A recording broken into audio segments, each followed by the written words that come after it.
Hello good morning guys.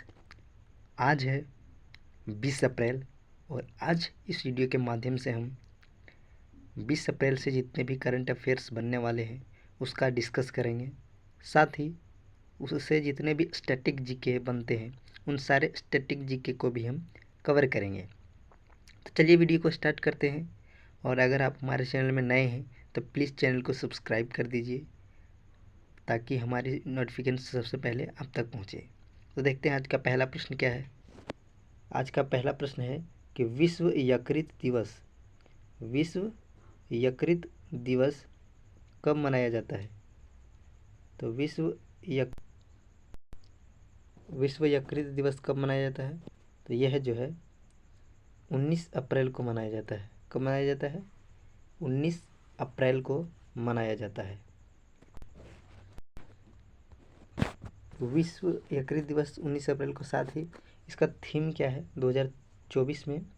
इसका theme क्या है? तो इसका थीम है सतर्क रहें, नियमित रूप से लीवर की जांच कराएं और फैटी लीवर की बीमारियों को रोकें। क्या है? सतर्क रहें, नियमित रूप से लीवर की जांच कराएं और फैटी लीवर की बीमारियों को रोकें। इसका थीम है। नोट करना है आप लोग को इसको। तो और इसमें अब यकृत की बात करें तो संक्रमण और बीमारी से लड़ने में हमें कौन मदद करता है? तो यकृत मदद करता है। शरीर में विषैले पदार्थ को निकालता है कौन? यकृत निकालता है। कोलेस्ट्रॉल के स्तर को नियंत्रित यकृत के द्वारा किया जाता है। शरीर के कई आवश्यक प्रोटीन को यह संश्लेषित करता है, यानी कि निर्माण करता है। साथ ही यकृत मानव शरीर की सबसे बड़ी ग्रंथि है और जहर देकर किसी व्यक्ति को अगर मारा जाता है तो उसकी जांच जो है यकृत के द्वारा ही किया जाता है। तो इस प्रश्न में हम क्या करेंगे, अप्रैल माह के जितने भी दिवस हैं, अप्रैल माह के जितने भी दिवस बनते हैं इम्पोर्टेंट, उन सारे दिवस को इस प्रश्न में हम डिस्कस करेंगे। जैसे 1 अप्रैल को उत्कल दिवस उड़ीसा का स्थापना दिवस मनाया जाता है। 2 अप्रैल को विश्व ऑटिज्म जागरूकता दिवस मनाया जाता है। 4 अप्रैल को अंतर्राष्ट्रीय खनन जागरूकता दिवस मनाया जाता है। 5 अप्रैल को राष्ट्रीय समुद्री दिवस मनाया जाता है और 7 अप्रैल को विश्व स्वास्थ्य दिवस मनाया जाता है। 10 अप्रैल को विश्व होम्योपैथी दिवस मनाया जाता है। 11 अप्रैल को विश्व पार्किंसंस दिवस मनाया जाता है और 13 अप्रैल को जलियांवाला बाग नरसंहार दिवस मनाया जाता है। 17 अप्रैल को हीमोफीलिया दिवस मनाया जाता है। 18 अप्रैल को विश्व विरासत दिवस मनाया जाता है और 19 अप्रैल को विश्व लीवर दिवस मनाया जाता है और 21 अप्रैल को राष्ट्रीय सिविल सेवा दिवस मनाया जाता है और 21 अप्रैल को ही महावीर जयंती दिवस मनाया जाता है। 22 अप्रैल को विश्व पृथ्वी दिवस मनाया जाता है। 23 अप्रैल को विश्व पुस्तक एवं कॉपीराइट्स दिवस मनाया जाता है। 24 अप्रैल को राष्ट्रीय पंचायती राज दिवस मनाया जाता है।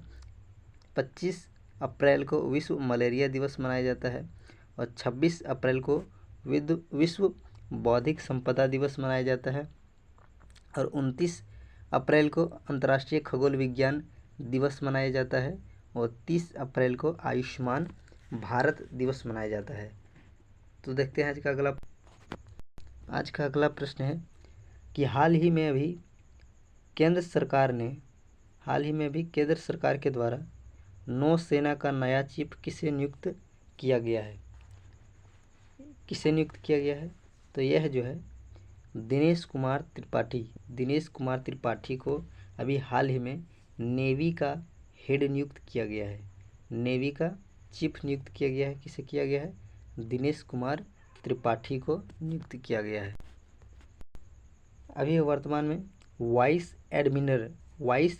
एडमिरल दिनेश त्रिपाठी को नौसेना का उप प्रमुख हैं। अभी वर्तमान में उप प्रमुख हैं, लेकिन वह 30 अप्रैल 2024 को वर्तमान प्रमुख एडमिरल आर हरि कुमार की सेवानिवृत्ति पर पदभार संभालेंगे। वर्तमान में वाइस एडमिरल हैं और एडमिरल के रूप में 30 अप्रैल के बाद वह नियुक्त हो जाएंगे। और आर हरि कुमार जो वर्तमान में है, इनका रिटायर्ड हो जाएंगे। तब से दिनेश कुमार त्रिपाठी का चीफ ऑफ नेवल स्टाफ कहे जाएंगे। तब क्या कहे जाएंगे? चीफ ऑफ नेवल स्टाफ कहे जाएंगे। और नौसेना प्रमुख के पद का नाम चीफ ऑफ नेवल स्टाफ होता है। क्या होता है? चीफ ऑफ नेवल स्टाफ होता है। अब रैंकिंग की बात करें, एडमिरल में 3 रैंक होते हैं। कितने रैंक होते हैं? 3 रैंक होते हैं। एक होता है रियर एडमिरल, इसमें 2 स्टार होते हैं। कितने स्टार होते हैं? 2 स्टार होते हैं। वाइस एडमिरल, इसमें 3 स्टार होते हैं। और एडमिरल में 4 स्टार होते हैं। कितने होते हैं? 4 स्टार होते हैं। तो इस प्रश्न में हम क्या करेंगे कि जितने भी नए अपॉइंटमेंट हुए हैं अभी भारत में, उन सारे अपॉइंटमेंट को डिस्कस करेंगे। तो अभी हाल ही में BRO बॉर्डर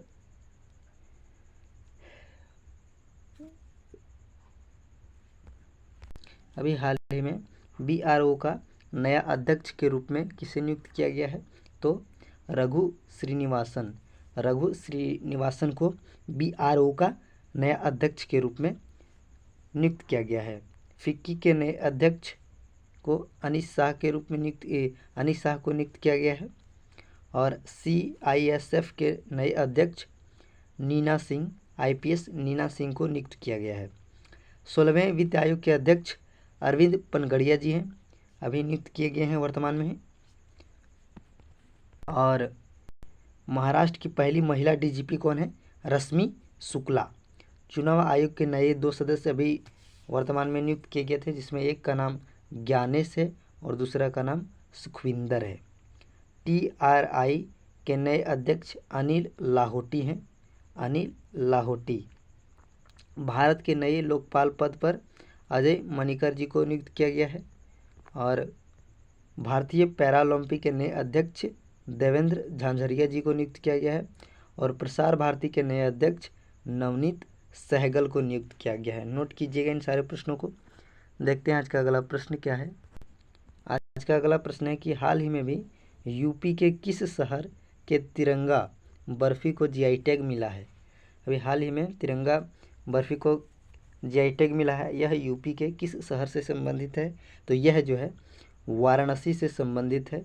वाराणसी का बर्फी GI टैग को अभी GI टैग दिया गया है। अगर GI टैग की बात करें तो यह 1999 के अधिनियम पर इसकी स्थापना होती है। और पहली बार 2004 में दार्जिलिंग की चाय, पश्चिम बंगाल की दार्जिलिंग की चाय को GI टैग दिया गया था 2004 में। देखते हैं अगला प्रश्न। अगला प्रश्न है कि भी हाल ही में किस देश का रुआंग ज्वालामुखी अप्रैल 2024 में कई बार फटा,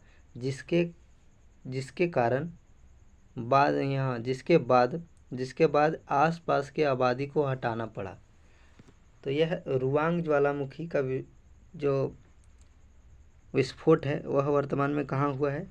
तो रुआंग ज्वालामुखी का विस्फोट जो है वह इंडोनेशिया में हुआ है। कहाँ हुआ है? इंडोनेशिया में हुआ है। इंडोनेशिया इसका आंसर हो जाएगा। अब रुआंग ज्वालामुखी की बात करें, इससे पहले यह 1871 में फटा था। रुआंग ज्वालामुखी इससे पहले 1871 में फटा था। इससे पिछले विस्फोट से उत्पन्न सुनामी इसमें सुनामी का उत्पन्न हो गया था। पृथ्वी के मेंटल में, पृथ्वी के 3 हिस्सों में से एक है मेंटल, पहला होता है भूपर पट्टी जिसे कहते हैं मेंटल, और फिर कोर होता है। में से एक कमज़ोर क्षेत्र होता है जिसे स्थेनोस्फेयर कहते हैं। स्टेनोस्फीयर कहा जाता है और यहाँ से मैग्मा मौजूद पदार्थ होता है और यहीं से ज्वालामुखी का उद्गार होता है और यहीं से निकलता है ज्वालामुखी। अब इंडोनेशिया की बात करें तो इंडोनेशिया के आप यहाँ लोकेशन देख सकते हैं, जैसे कि यहाँ पर आपको ये भारत दिख रहा होगा, म्यांमार यहाँ पर है, म्यांमार यहाँ पर है, यहाँ पर थाईलैंड है, वियतनाम, कंबोडिया यहाँ पर स्थित है और यह इंडोनेशिया है और यह ऊपर में मलेशिया आपको दिख रहा होगा। तो इंडोनेशिया क्या लोकेशन है, इंडोनेशिया की राजधानी कहाँ है, जकार्ता इंडोनेशिया की राजधानी है और यहाँ के वर्तमान प्रेसिडेंट कौन है, जोको विडोडो यहाँ के वर्तमान प्रेसिडेंट है और यहाँ की मुद्रा क्या है, रुपया। क्या है, रुपया। इंडोनेशिया रुपया यहाँ की मुद्रा है। देखते हैं अगला प्रश्न है। अगला प्रश्न है कि हाल ही में यूपी के किस शहर के ढलुआ धातु शिल्प को जीआई टैग मिला है। ढलुआ धातु शिल्प को जीआई टैग मिला है, यह किस शहर से संबंधित है, तो यह जो है तो इसका संबंध वाराणसी से है। कहाँ से है, वाराणसी से संबंध है, यानी कि वाराणसी का ही ढलुआ लोहा को जीआई टैग वर्तमान में दिया गया है। जीआई टैग की बात करें तो 1999 के अधिनियम के तहत इसकी स्थापना होती है और फर्स्ट 2004 में दार्जिलिंग की चाय को जीआई टैग दिया गया था। जीआई टैग वाणिज्य एवं उद्योग मंत्रालय के द्वारा दिया जाता है, वाणिज्य एवं उद्योग मंत्रालय के द्वारा दिया जाता है। अभी सर्वाधिक जीआई टैग किसके पास है पूरे भारत में, तो यूपी के पास सर्वाधिक जीआई टैग है पूरे भारत में। देखते हैं अगला प्रश्न है कि भी हाल ही में अंतर्राष्ट्रीय नारकोटिक्स नियंत्रण बोर्ड INCB के तीसरे कार्यकाल के लिए किस भारतीय को चुना गया है। तो किस भारतीय को चुना गया है, तो इसके लिए जगजीत पवाड़िया को अभी हाल ही में इन्हें नियुक्त किया गया है नारकोटिक्स बोर्ड के अध्यक्ष के रूप में। जगजीत पवाड़िया को नियुक्त किया गया है, आप यहाँ और देख सकते हैं। अगर हम अंतर्राष्ट्रीय नारकोटिक्स बोर्ड की बात करें तो यह संयुक्त राष्ट्र के 5 प्रिंसिपल ऑर्गन में से एक है और इकोनॉमिक एंड सोशल काउंसिल इकोसोक की एजेंसी है। किसका है, इकोसोक की एजेंसी है। और अंतर्राष्ट्रीय नारकोटिक्स नियंत्रण बोर्ड की स्थापना 1968 में किया गया था और इसका मुख्यालय कहाँ है, वियना में है। और वियना किसकी राजधानी है, ऑस्ट्रिया की राजधानी वियना है। और अंतर्राष्ट्रीय नारकोटिक्स बोर्ड के वर्तमान अध्यक्ष जलाल तौफीक है। अगला प्रश्न देख, आज का अगला प्रश्न है कि किस राज्य के लखीमपुर खीरी, थारू, कड़ाई, बरेली, बैत और बांस शिल्प, बरेली जरदोजी शिल्प और पिलखुआ हैंड ब्लॉक प्रिंट को जीआई टैग प्रदान किया गया है। तो इन सारे का संबंध भारत के किस राज्य से है, तो इन सारे का संबंध जो है भारत के उत्तर प्रदेश से संबंधित है। इन सारे को जीआई टैग जो मिला है उनका संबंध कहाँ से है, उत्तर प्रदेश से है। जीआई टैग की बात करें तो अभी मैंने वर्तमान में बताया कि जीआई टैग का अधिनियम कौन सा था, 1999 के अधिनियम के द्वारा जीआई टैग का स्थापना होता है। जीआई टैग का फुल फॉर्म होता है ज्योग्राफिकल इंडिकेटर और इसे 1999 के अधिनियम के द्वारा स्थापित किया जाता है। और 2004 में पहली बार दार्जिलिंग की चाय को जीआई टैग दिया जाता है। आज का अगला प्रश्न है कि हाल ही में पूर्व स्पिनर डेरेक अंडरवुड का निधन 15 अप्रैल 2024 को हो गया, वह किस देश के थे। तो इनका संबंध किस देश से है, तो इनका संबंध इंग्लैंड से है। कहाँ से है, इंग्लैंड से यह संबंधित है और यह क्या है, स्पिनर हैं, क्रिकेट से संबंधित है, क्रिकेट खेलते थे। इंग्लैंड की बात करें तो इंग्लैंड की राजधानी लंदन है। इंग्लैंड की राजधानी कहाँ है, लंदन है इंग्लैंड की राजधानी। और यहाँ के पीएम कौन है, ऋषि सुनक यहाँ के पीएम हैं जो भारतीय मूल के हैं। और इसकी मुद्रा क्या है, तो पाउंड इसकी मुद्रा है। देखते हैं आज का अगला प्रश्न। आज का अगला प्रश्न है कि वर्ष 2024 में लता दीनानाथ मंगेशकर पुरस्कार के लिए किसे चुना गया है।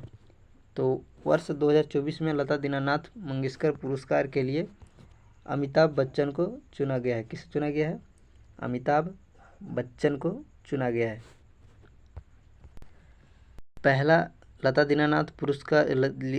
लता दीनानाथ मंगेशकर पुरस्कार पीएम श्री नरेंद्र मोदी को दिया गया था और वर्तमान में भी लता मंगेशकर अमिताभ बच्चन को जी को दिया गया है। देखते हैं अगला प्रश्न। आज का अंतिम प्रश्न है कि विश्व धरोहर दिवस कब मनाया जाता है। विश्व धरोहर दिवस कब मनाया जाता है? तो यह 18 अप्रैल को मनाया जाता है। कब मनाया जाता है? 18 अप्रैल को मनाया जाता है। और इसकी थीम 2024 में इसकी थीम क्या है? विविधता की खोज करें और अनुभव करें। थीम क्या है इसका? विविधता की खोज करें और अनुभव करें, इसकी थीम है। अप्रैल 2024 तक भारत में 42 यूनेस्को वर्ल्ड हेरिटेज साइट में शामिल है, जिसमें 33 सांस्कृतिक हैं, 7 प्राकृतिक हैं और 2 मिश्रित हैं। 2 क्या हैं?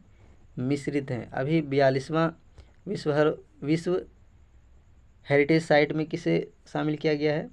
तो होयलेश्वर मंदिर को शामिल किया गया है। होयलेश्वर मंदिर कहाँ है? यह कर्नाटक में है। इसे 42वां हेरिटेज के रूप में शामिल किया गया है। मिलते हैं अगले वीडियो में, तब तक के लिए धन्यवाद।